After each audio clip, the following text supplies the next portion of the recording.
各位早安，佛光的观众菩萨，大家平安吉祥。各位一看就知道哦，今天一样英文佛学名相哦，跟着妙光法师学习英文的四圣谛这个名相。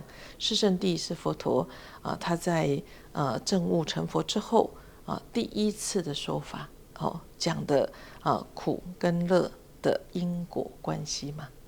所以我们在学习的过程当中，因为妙光法师讲的很详细所以不是只有单独的几个名相而已是这个义理你在学中文的这个真理也好英文的也好两方面都是需要学习的。我想作为一个佛弟子你对于佛陀第一次说法，你不能不重视它而且不但重视，而且要知道为什么佛陀第一次对着五比丘在讲，为什么要讲这个这个当然是跟我们息息相关。好了，我们就现在一起跟着妙光法师来学习，祝福大家，阿弥陀佛。 Welcome back. Before the break, I was just talking about the third item of the three poisons, which was ignorance, and how ignorance is not a result of not understanding the law of causes and conditions. I have another story to demonstrate this example. Once there was a man who was very hungry, therefore he bought 7 pancakes. He was so hungry that he ate one after the other.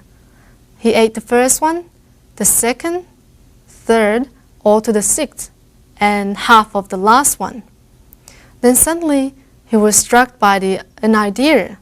He said to himself, I'm satiated with this half a pancake, so all the 6 I have eaten before was all a waste of food.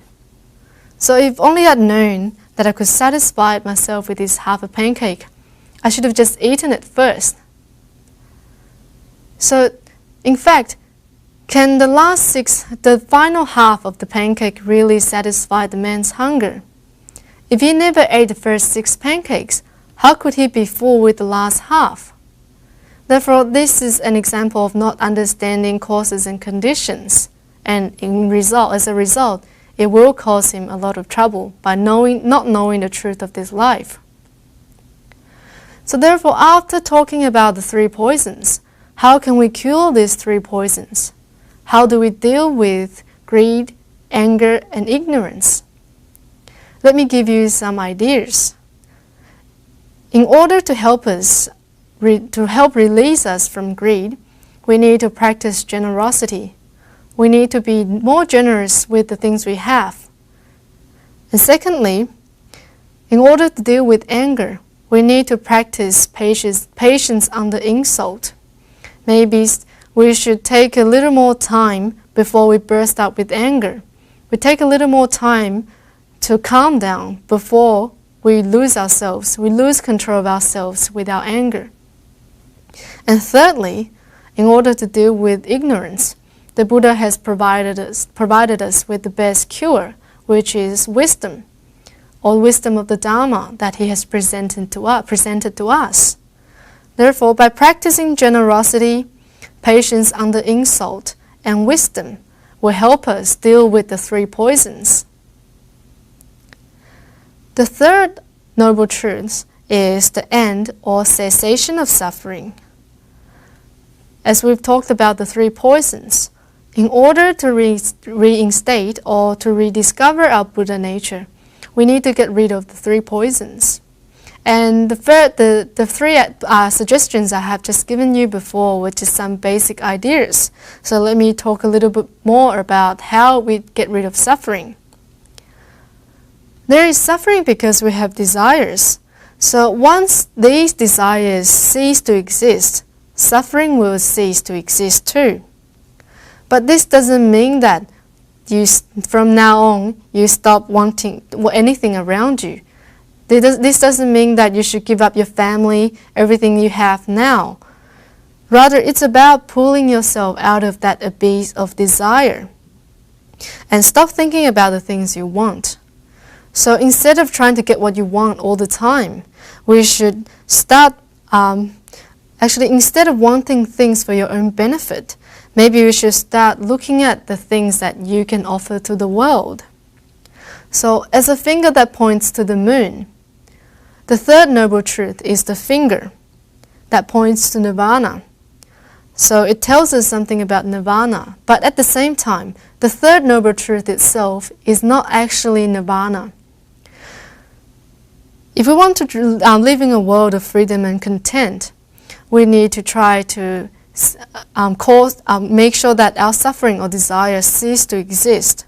So therefore, cessation of suffering will become Nirvana. But what is Nirvana? Nirvana is a state that cannot be described by language. It is beyond the three poisons. So it is beyond greed, anger, ignorance, and of course suffering.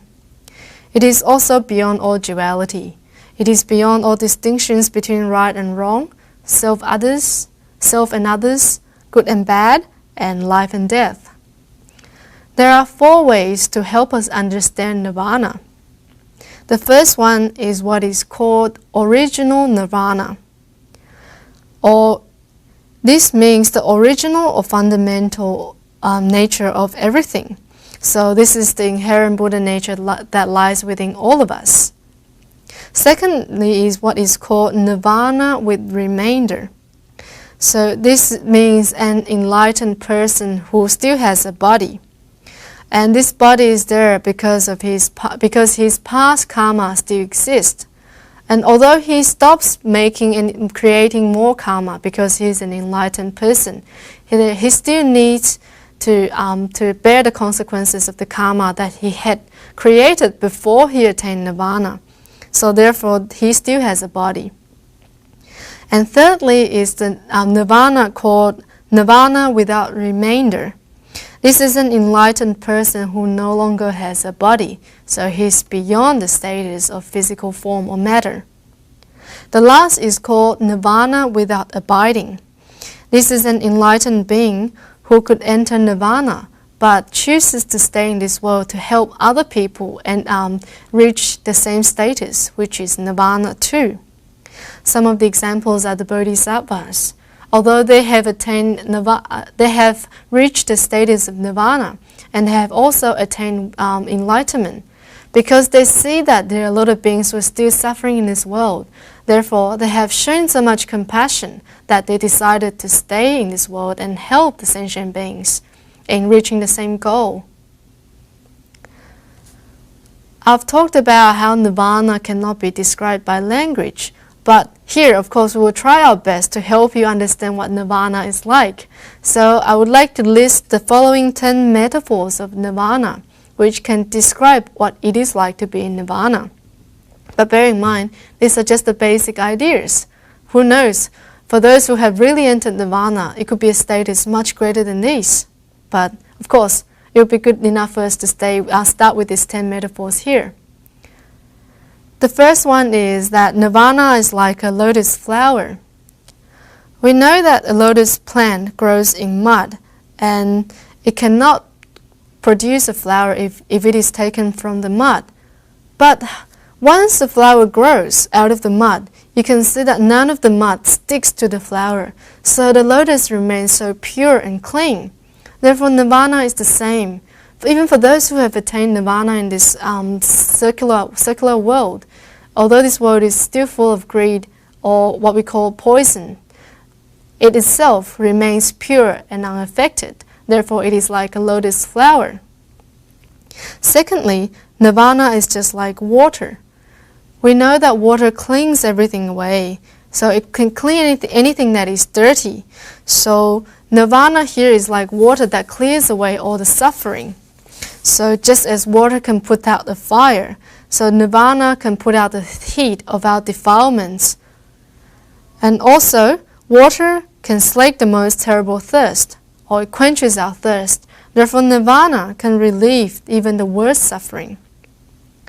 Thirdly, Nirvana is like an antidote for all poisons, so that there are a lot of poisons of delusion, and here Nirvana can cure all of these delusions.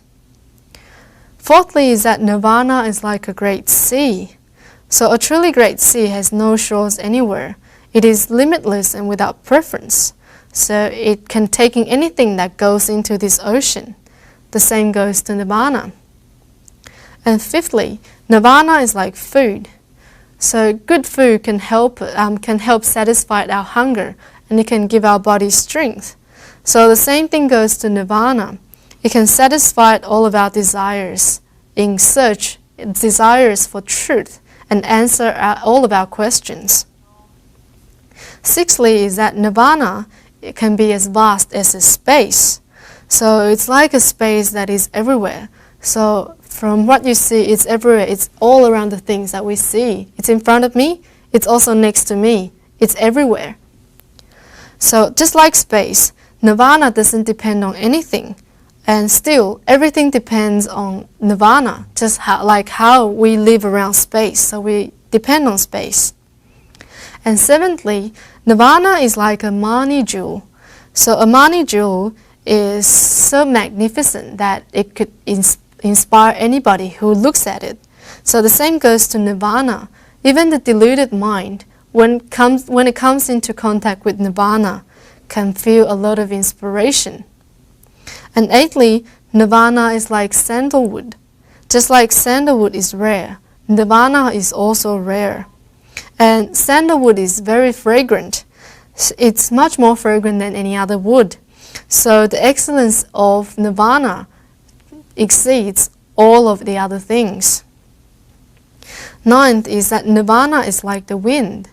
So due to its unsurpassable magnificence, Nirvana has a kind of attractive power that silently draws sentient beings towards it. So the same thing that goes to Nirvana, it has a power that pushes all sentient beings towards it.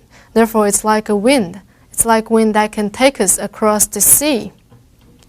And the last one is Nirvana is like a mountain peak, so that is on top of everything.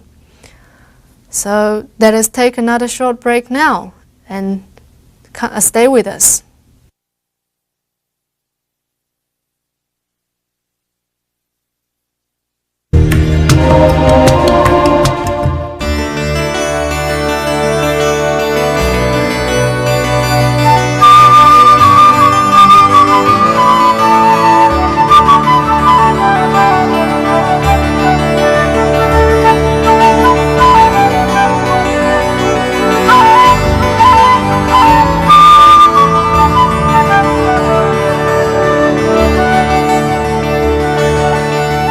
Welcome back. Before the break, I was just talking about the final of the 10 metaphors of Nirvana, so let me quickly finish it here. I said that Nirvana is like a mountain peak because Nirvana is remote and above and beyond all other things, so it could be just as magnificent and great as a mountain peak. So the fact that it's above everything, it is also a place where no seeds of defilement will grow. Therefore, this is how magnificent Nirvana can be. Therefore, it is like a mountain peak. That was the 10 metaphors of Nirvana. So now, after getting a basic understanding of what Nirvana can be like, let us go on to the fourth noble truth, which is the path to the end or cessation of suffering. This path is a way that leads us to Nirvana. So it is a passage between this shore and the far shore. This shore is us, where us, the sentient beings, are. The beings, this shore could now include the Saha world, or the world we live in, which is still full of delusion and suffering. So in order to transcend this world of suffering and delusion, we need to go across to the other shore. So which the other shore is Nirvana. So in between, we need to rely on the fourth noble truth, which is the path to the end or cessation of suffering, in order to carry us there, and in other words, free ourselves from suffering. So the fourth noble truth is a way that shows us how to overcome the causes of suffering. And the most basic way to overcome suffering is by following the Noble Eightfold Path. we have already discussed the contents of the Noble Eightfold Paths in our previous sessions, so I will just quickly go through the contents here. So by overcoming the causes of suffering, we need to practice the following. We need to practice right view, right thought, right speech, right action, right work, right progress, and right mind. Then finally it comes to right concentration. That was the path to the end, or cessation of suffering. The Four Noble Truths were amongst the first teachings given by the Buddha, and it was also amongst the last teachings spoken by the Buddha himself. Therefore, this should emphasize the importance of the Four Noble Truths, especially throughout the 49 years of Buddhist teachings. Upon the Buddha's deathbed, or what we say before the Buddha entered Nirvana, he said to his disciples, "Speak up and have questions about doubts or the validity of the Four Noble Truths before it is too late." So from this we can really see how the close attention that the Buddha had paid to the Four Noble Truths throughout his 49 years of teaching. And the Buddha's years of teaching was divided into the 3 periods to help us understand the fullness of his message. And these are called the 3 turnings of the wheel. In Chinese, we call this 三转法轮. So the first turning of the Dharma wheel, also known as the explanatory turning of the wheel, is when the Buddha explained the basic truths upon which his enlightenment was based. So this was the first turning of the Dharma wheel. While the second turning of the Dharma wheel, which is also known as the persuasive turning of the Dharma wheel, it was named this because this was a period when the Buddha persuaded his disciples to end their suffering by fully understanding what the Four Noble Truths tried to tell them. So that was the second turning of the Dharma wheel. As for the third turning of the Dharma wheel, it was also known as the self-proved turning of the wheel. So this was a period when the Buddha used himself as an example of someone who has attained enlightenment. Therefore, in the hope of having done so, he hoped that his disciples could do the same. So this is like, if I can do it, so can you. We can all do it. Therefore, these 3 periods make up the 3 turnings of the Dharma wheel. Basically, the Buddha is the doctor who cures our desires and attachments to delusion. And in order to help us do this, it was like our delusion and desires are the illnesses that require the right medicine. So what kind of medicine did the Buddha give us in order to cure this illness? Well, the Buddha, as the doctor, gave us the Four Noble Truths as a medicine to help us cure our illness of desire and attachment. So all we need to do is just take this medicine. So we take it, we accept the Four Noble Truths and practice it, and with the belief that it will help us cure our illnesses of defilement and attached desire. So the best way to end suffering is by understanding the Four Noble Truths. What do we need to understand? We need to start by understanding what suffering is. And after that, we need to understand how suffering comes about, or how suffering is caused, or what actually causes suffering. So we think about how we are trapped in this world full of suffering and why we're here. And thirdly, we start to think about what it is like when we are free from suffering. So we try to, in a way, try to imagine how it would feel like when we free ourselves from the traps of desire and attachment, and of course suffering. And that wonderful feeling we get by being free from all of these could be Nirvana. And lastly, after thinking about For one thing, after thinking about what suffering is, then think and what causes it and what it's like to be beyond suffering, we start to think about how we can end this suffering. So back again, that was to how we take this medicine that was given to us by the Buddha as the doctor. So once we take this medicine, our illness can be cured. Therefore, if I want to put simply what I have just talked about, or to sum it up, the Four Noble Truths can be compared to the procedure of curing an illness or disease. From the start, we become sick, so we feel all the suffering or the uncomfort that goes through our body. This becomes the cause of suffering. After realizing what caused the suffering, we try to give ourselves the right medicine. So we provide all kinds of treatments for this illness. For example, do more exercise, eating the right food, or taking an injection, or maybe even an operation, depending on what is required. This is called the path to the cessation of suffering. Although it is important for us to cure our physical illness, it is also important to pay more attention to our mental illness, and this will depend heavily on the cures that are provided by the Buddha. So basically, by looking at the concept of curing an illness, we can see that the Four Noble Truths corresponds very much to the spirits of science and medicine.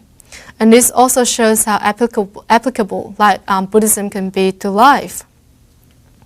So the Four Noble Truths is the fundament of all Buddhism. So this was what was realized by the Buddha when he attained enlightenment. And while what the Buddha had awakened to was the idea of dependent origination, it was way too difficult for our sentient beings to understand. So in order to prevent sentient beings or us from being fearful of what we have to come across if we want to learn Buddhism, the Buddha taught the Four Noble Truths to us in order to help us understand why there is the cycle of rebirth and how we can find a path to liberation. So, and furthermore, to help us or to inspire us to step onto this path to Buddhahood. And of course, the main reason that he taught us the Four Noble Truths was for us to realize that there is suffering, and to put an end to the cause of suffering, and to travel on the path to the end of suffering, and then attain enlightenment or Nirvana. Therefore, that was the ultimate truth that the Buddha had tried to teach us. So let me revise the Four Noble Truths with you again. The Four Noble Truths in Chinese is 四圣谛. And the first truth is suffering, which is 苦. Then the cause of suffering, 集. Then the end of suffering or the cessation of suffering, which is 灭. And then the path to the end of suffering, which becomes 道. That was the most fundamental teachings in Buddhism we have just explored today. That was the Four Noble Truths. And we will stop here, and hopefully we will see you next time so that we can dwell further on the other basic concepts of Buddhism. Thank you very much for joining us. See you next time.